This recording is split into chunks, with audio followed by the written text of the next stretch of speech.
and yet had never compromised his profession of faith. Now I'm back to Mel Friesen telling me that he didn't understand Bob because he's such a rolling stone, and I thought about that. He really models St. Paul, who brought Christianity so much out of the then known world, the Roman Empire. The longest Paul ever stayed in one place was 2 years in Ephesus. And yet, every place he touched never was the same again. Now, unfortunately, Paul spent a lot of time in prison.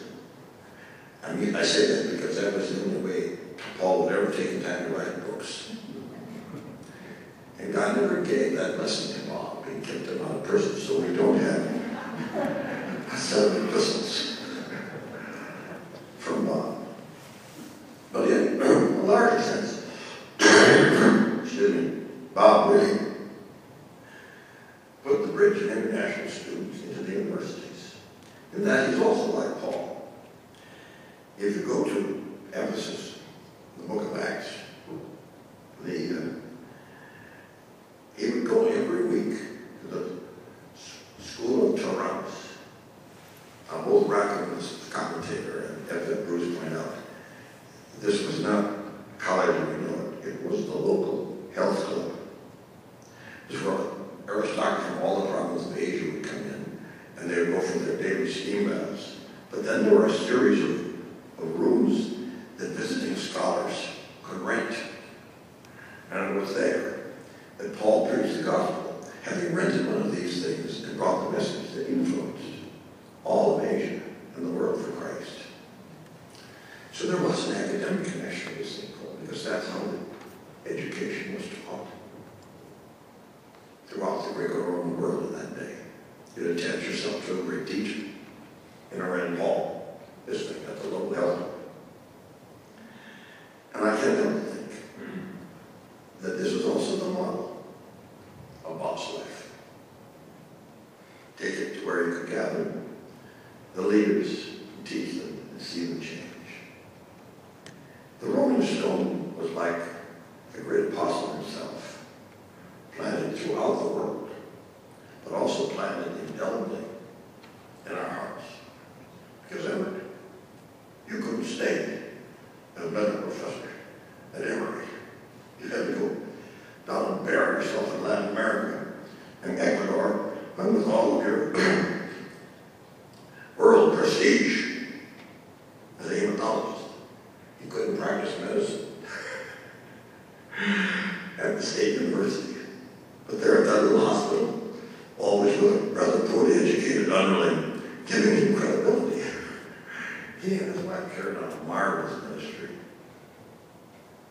for those years. And Jim, your name is synonymous with InterVarsity and international students. You've been on the national board. I've known you so many years. Your life has been touched. And me, a little of the Rolling Stone ran on, because after I was put out to pasture at age 65 by my denomination, the Lord sent me to India, where I traveled twice a year. Another chip off the old Rolling Stone.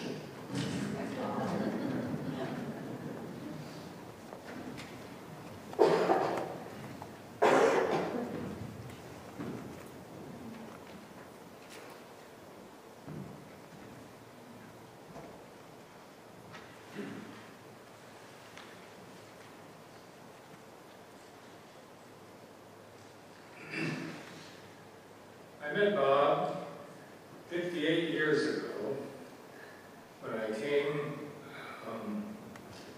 to Sanford as an undergraduate from our family ranch in Montana. And, excuse me, and one of the things that I experienced when I first got to Sanford, for a while afterwards as well, was something I didn't expect. I only vaguely heard about it, was culture shock. And subsequently, I learned a lot about culture just shock and cultural communication and all those things that became very important to me.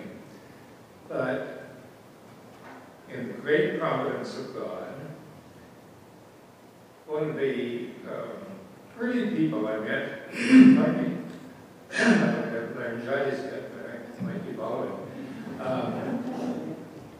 One of the great things that, in the providence of God, that happened to me was I met Bob Young through university, which I hadn't even heard of before I got there. And through that, developed a friendship that lasted for many, many years, but also in another way, a friendship that wasn't an ordinary friendship. It became a very profound mentorship. And it didn't end when Bob left Stanford to go to South America, and it didn't end when years later when both of us were back in the States again.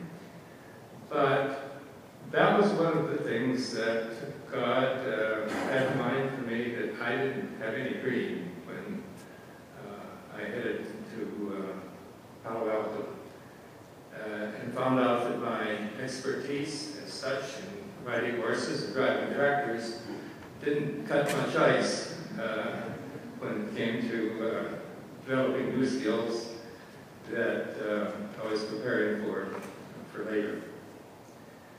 But I could tell you a lot of different experiences with Bob over the years, but I want to focus basically on just one or two and do it hopefully very briefly, relatively briefly.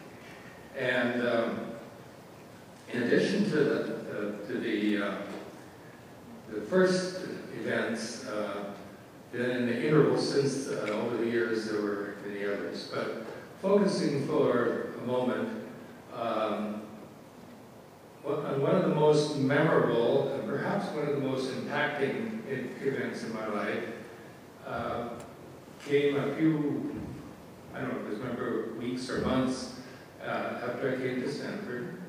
I met Bob, and one day he said, "How about getting away from all the push here with a few other guys and go to the beach for the weekend and play some volleyball, and then we'll also have some time looking to God in the Word, see what He might have to teach us about being students here at Stanford, and let's just see what happens."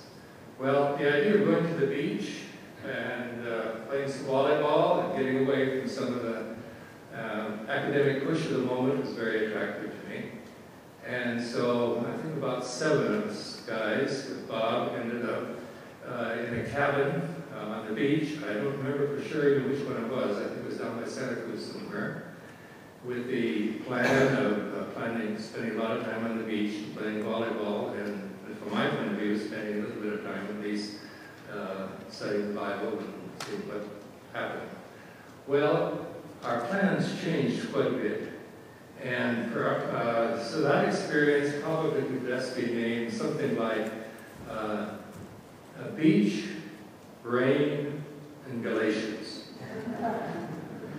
Because from the time we got there on Friday evening till the time we left on Sunday, it rained, and it rained, and it rained. And there was no way to get out. Well, we got out on the beach because we didn't mind getting wet. But there was no playing volleyball at all or the like. But there was time for Galatians, and lots of Galatians. I had no idea that we could spend so much time and on one little book in the Bible, which I knew some about, but certainly not very much.